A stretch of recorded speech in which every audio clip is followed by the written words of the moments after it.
Now to our big story right now at 10. A group of state senators wants to give school districts the option to create their own standards and opt out of Common Core.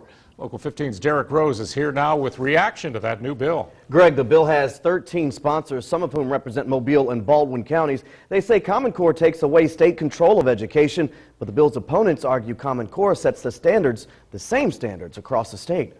State of Alabama.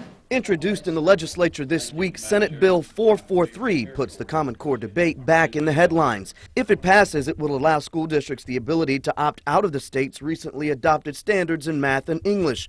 Common Core has long been under attack from conservative groups accusing the federal government of strong-arming state-run education.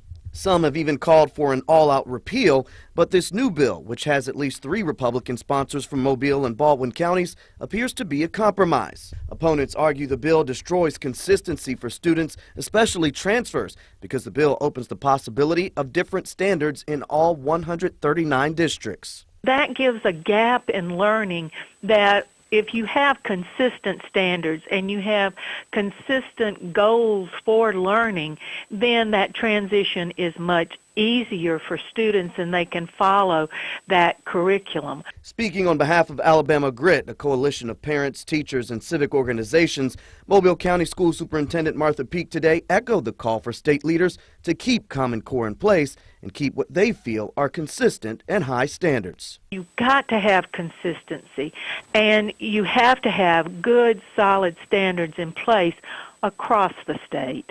Senate Bill 443 still in its early stages of debates. Greg will continue to track its progress in the Senate.